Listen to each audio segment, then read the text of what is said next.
Now, a new poll by Ipsos shows the highest level of public concern over immigration for 6 years. The research found inflation and the economy still top voters' priorities, but worries about the levels of immigration have grown significantly since this time in 2017. With the small boats crisis still raging on, why are the public so dissatisfied with the current state of immigration in Britain?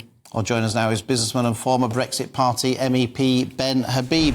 Ben, thanks for joining us. I don't suppose these figures will come as a great shock to you, and probably not as a great shock to many of our viewers either. Do you think the thing that's driving this, though, do you think it's concern about the levels of legal immigration, or do you think these figures are mainly driven by the small boats coming over the channel, the illegal immigration?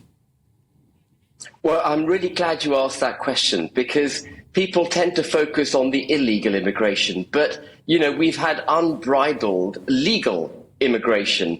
And as Suella Braverman so brilliantly set out in her speech last week, or this week it was, earlier this week, you know, it's not just the impact and the risks of illegal migration, it's the impact of legal migration economically as well as on the social fabric of the United Kingdom that is, I think, distressing people. And it's not racist to say that what we need is a homogeneous cultural settlement for the UK. What we don't want is 1,000 years of a history that's resulted in this fantastic country that we have being ripped apart because we've got immigration that's out of control, multiculturalism operating not as a homogeneous collective, but in silos and often abutting against each other with, you know, schisms in society. We don't want that.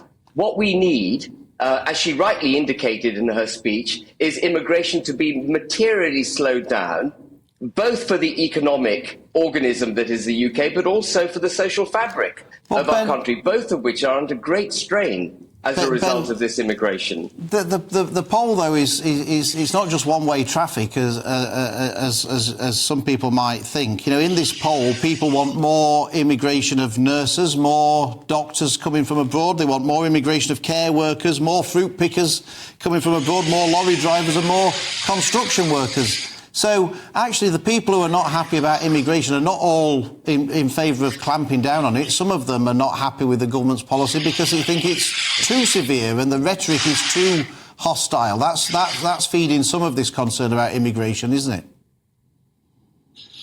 Well, if we look just at the economic impact of, you know, what's going on, it's a falsity to say that we need immigration in order to solve our labour market problems. We've got 6.2 million people at the moment. It's a record number receiving universal credit to some extent or another. 2.5 million of those 6.2 are not even seeking employment. They've given up on the job market because it simply doesn't pay to work in the UK. Our taxes are so high. I know you discussed taxes earlier with Michael and Mike, and taxes absolutely have to come down. We won't get the United Kingdom working unless it pays to work. It's kind of self-evident. And to import unskilled or lower skilled labour, fruit pickers and so on, is basically operating a third world economic model for a first world country. It's a dangerous cycle to get into that, isn't it? Your own people not really working and bringing people in to do those jobs. But finally, if the government got the Rwanda policy working, do you think this then would alter those polls? Do you think that would allay people's fears?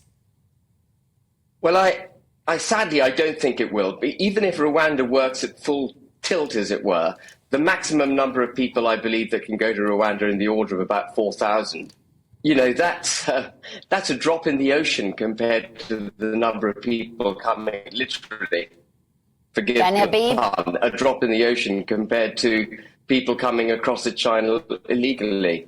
Ben Habib, thank you very much indeed for joining us this morning.